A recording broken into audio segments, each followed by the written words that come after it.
السلام علیکم۔ میں اپنی بات شروع کرتا ہوں اللہ کے نام سے جو بڑا مہربان نہایت رحم والا ہے۔ وہ عظیم ہستی جو بڑا بے مثال، زبردست اور لاجواب ہے۔ ساری کائنات اس کی محتاج ہے مگر وہ کسی کا محتاج۔ پچھلی ویڈیو میں نے آپ کو بتایا تھا کہ حضور اقدس صلی اللہ علیہ وسلم پر کس طرح سے سورہ الگ کی پہلی 5 آیاتیں نازل ہوئی۔ اس ویڈیو میں ہم لوگ جانیں گے سورہ الگ کی بچی ہوئی آیتوں کے بارے میں۔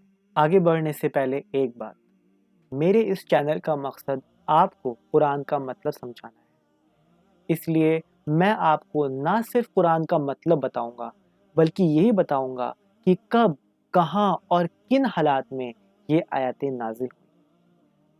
اگر آپ قرآن کے مطلب کو سمجھنا چاہتے ہیں تو میرے اس چینل کو لائک اور سبسکرائب کر دیجئے اور اسے پلیز زیادہ سے زیادہ شیئر کریے تاکہ ہر کوئی قرآن کا مطلب سمجھ سکے۔ اللہ اپنے کلام کے پھیلانے والوں سے بڑی محبت کرتے ہیں اور ایسے لوگوں کے لیے بہت بڑا بدلہ تیار ہے۔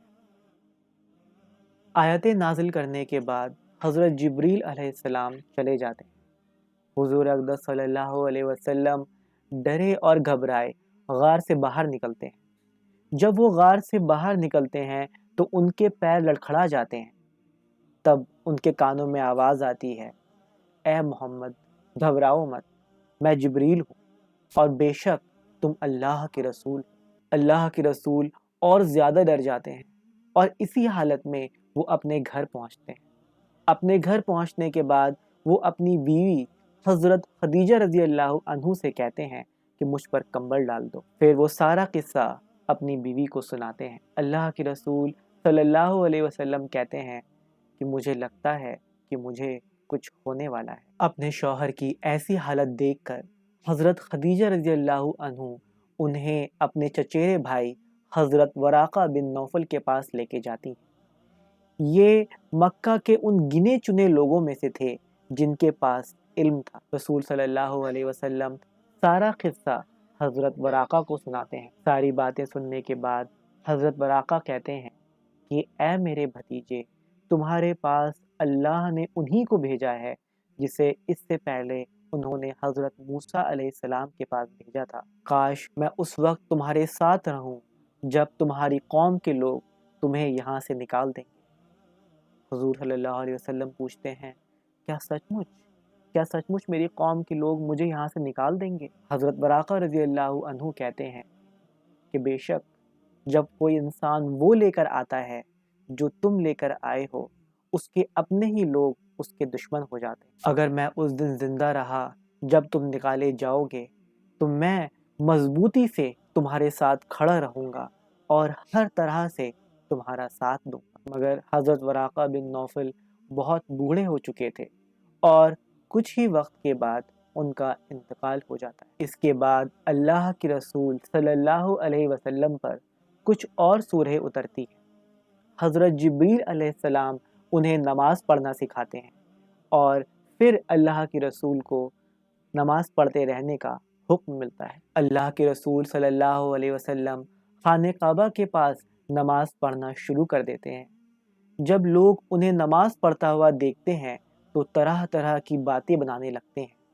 ان سارے لوگوں میں حضور صلی اللہ علیہ وسلم کا چاچا ابو جہل سب سے زیادہ آگے تھا۔ وہ جب اللہ کے رسول صلی اللہ علیہ وسلم کو نماز پڑھتے ہوئے دیکھتا ہے تو اسے ایسا لگتا ہے کہ حضور صلی اللہ علیہ وسلم نے کوئی نیا مذہب بنا لیا ہے۔ اسے دیکھ کر اسے بہت غصہ آتا ہے اور وہ اپنے ساتھ والے لوگوں سے کہتا ہے کہ اگر میں نے اسے دوبارہ ایسا کرتے ہوئے دیکھا تو اس کے سر پر اپنے پیر کو رکھوں گا اور اس کے سر کو زمین سے رگڑ دوں گا۔ جب وہ رسول صلی اللہ علیہ وسلم کو سجدے میں دیکھتا ہے تو اپنی بات کو پورا کرنے کے لیے آگے بڑھتا ہے، مگر تھوڑا ہی آگے بڑھنے کے بعد وہ رک جاتا ہے اور واپس چلا آتا ہے۔ جب لوگ اس سے پوچھتے ہیں کہ تم واپس کیوں آ گئے تو وہ کہتا ہے کہ میں نے اپنے سامنے ایک بھڑکتی ہوئی آگ دیکھی اور اس آگ میں سے آگ کے پنکھوں والے پشاش میری طرف بڑھ رہے تھے۔ ایسا منظر دیکھنے کے بعد بھی ابو جہل نہیں مانتا اور حضور اقدس صلی اللہ علیہ وسلم کو بار بار پریشان کرتا رہتا ہے۔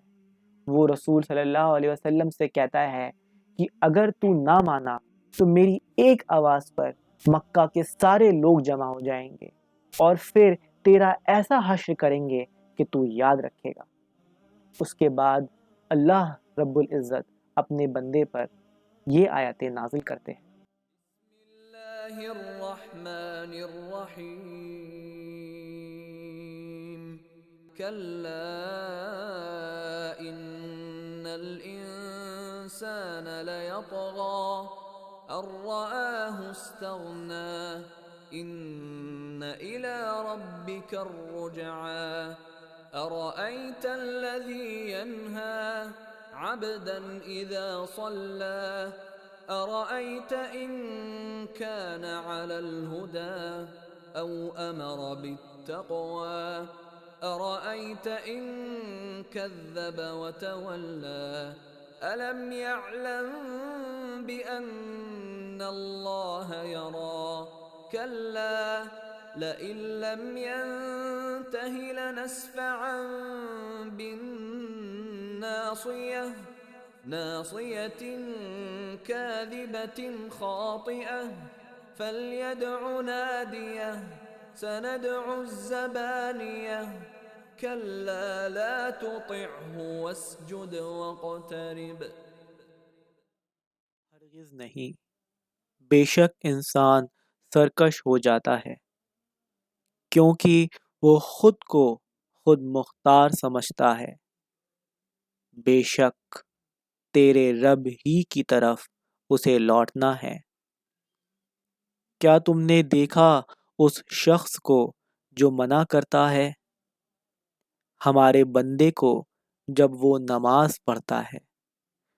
بھلا دیکھو تو اگر وہ سیدھے راستے پر ہو یا پرہیزگاری کا حکم دیتا ہو۔ تم نے دیکھا اس شخص کو جس نے سچے دین کو جھٹلایا اور منہ موڑ لیا۔ کیا اسے معلوم نہیں کہ خدا دیکھ رہا ہے؟ اگر وہ باز نہ آیا تو ہم اسے اس کے ماتھے کے بالوں سے پکڑ کر گھسیٹیں گے، اس جھوٹے اور گنہگار ماتھے سے۔ تو وہ بلا لے اپنے ساتھیوں کو، ہم بھی دوزخ کے فرشتوں کو بلائیں گے۔ ہرگز نہیں، تم اس کی بات مت سنو اور اپنے خدا کے قریب آنے کے لیے اس کے سامنے جھک جاؤ۔ میں آپ کو ایک دلچسپ بات بتانا چاہتا ہوں۔ آیت نمبر 15 اور 16 میں آتا ہے کہ ہم اسے اس کے ماتھے کے بالوں سے پکڑ کر گھسیٹیں گے، اس جھوٹے اور گنہگار ماتھے سے۔ یہاں رب العزت نے ابو جہل کے ماتھے کو جھوٹا اور گنہگار بولا ہے۔ یہ سوال اٹھتا ہے کہ سارے سر میں اللہ رب العزت نے صرف ماتھے کو ہی جھوٹا اور گنہگار کیوں بولا؟ آج سائنس کے ذریعے ہم یہ بات جان چکے ہیں کہ انسان کا چیتن مستشک مطلب کانشیس مائنڈ اس کے آگے کے حصے میں ہوتا ہے۔ انسان اپنے سارے فیصلے اسی حصے سے لیتا ہے۔ اس آگے کے حصے کو ہم لوگ فرنٹل کارٹیکس کہتے ہیں۔ یہ بات ثابت ہو چکی ہے کہ انسان اپنے سارے سچیت فیصلے اسی حصے سے لیتا ہے۔ تو اگر کوئی شخص گنہگار اور ظالم ہے تو اس کے سر کے اس حصے میں گناہ اور ظلم کی چاہت بڑھ جاتی ہے، اور اگر کوئی انسان نیک اور پرہیزگار ہے تو اس کے اس حصے میں نیکی اور پرہیزگاری کی چاہت بڑھ جاتی ہے۔ یہ بات آج سے 1400 سال پہلے کون جانتا تھا سوائے اس ہستی کے جس نے اس ساری کائنات کو پیدا کیا۔ جو لوگ سائنس کا علم رکھتے ہیں جب قرآن کو پڑھتے ہیں تو انہیں اس بات پر یقین ہوتا چلا جاتا ہے کہ اس قرآن کو بنانے والا اور اس کائنات کو بنانے والا ایک ہی ہے۔ جو لوگ قرآن کو اللہ کا کلام نہیں مانتے وہ لوگ یہ بات کہہ سکتے ہیں کہ یہ صرف اتفاق ہو سکتا ہے، مگر میں آپ کو یہ بات بتا دوں کہ قرآن ایسے اتفاقوں سے بھرا پڑا ہے۔ اتنے سارے اتفاق کا ایک ہی جگہ پر ہونا اتفاق نہیں ہو سکتا۔ آگے کی آیتیں صرف ابو جہل کے لیے ہی نہیں بلکہ ہم سارے انسانوں کے لیے ہیں۔ جب اللہ رب العزت ہمیں تھوڑی سی عزت اور دولت عطا کر دیتے ہیں تو ہم لوگ اس دولت اور عزت کے گھمنڈ میں خود کو خود مختار سمجھنے لگتے ہیں۔ ہمارے دل سے اللہ کا خوف اور ڈر نکل جاتا ہے اور اس کے بعد ہم لوگ دوسروں پر ظلم کرنے لگتے ہیں۔ ہم لوگ یہ بات بھول جاتے ہیں کہ اس زندگی کا کوئی بھروسہ نہیں، کیا پتا اگلے ہی پل بلاوا آ جائے اور یہ ساری دولت اور شہرت جس پر ہم اتراتے پھرتے ہیں اسے اسی دنیا میں چھوڑ کر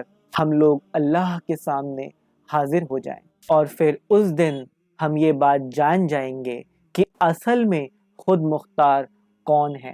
جب ہمیں ہمارے سر کے بالوں سے پکڑ کر گھسیٹا جائے گا اور اس آگ کے حوالے کر دیا جائے گا جہاں نہ ہم جئیں گے اور نہ ہی ہم مریں گے۔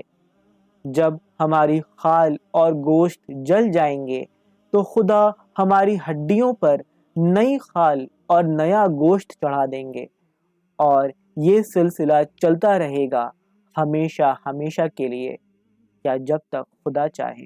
اس کے الٹ جو لوگ حقیقت کو سمجھ جاتے ہیں، خود کو خدا کا محتاج سمجھتے ہیں اور اپنے ہر کام خدا سے ڈرتے ہوئے کرتے ہیں، ایسے لوگوں کے لیے خدا نے باغوں کا وعدہ کیا ہے جہاں ان کے لیے اونچے اونچے محل ہوں گے، کھانے کے لیے سب سے عمدہ چیزیں اور پہننے کے لیے سب سے عمدہ کپڑے۔ وہاں ان کے لیے وہ سب ہوگا جسے ان کا دل چاہے گا۔ یہ اللہ کا وعدہ ہے اور بے شک وہ اپنے وعدوں سے کبھی نہیں مکرتا۔ اب میں اپنی بات ختم کرتا ہوں اللہ رب العزت کے نام سے۔ میں دعا مانگتا ہوں کہ وہ میرے اور آپ کے دل کو ہر غرور، گھمنڈ اور برائی سے پاک کر دے اور ہمارے دلوں کو بس ویسا بنا دے جیسا اسے پسند ہو۔ بس اسی کی خاطر ہمارا جینا ہے اور بس اسی کی خاطر ہمارا مرنا۔ اپنا خیال رکھیے گا۔ خدا حافظ۔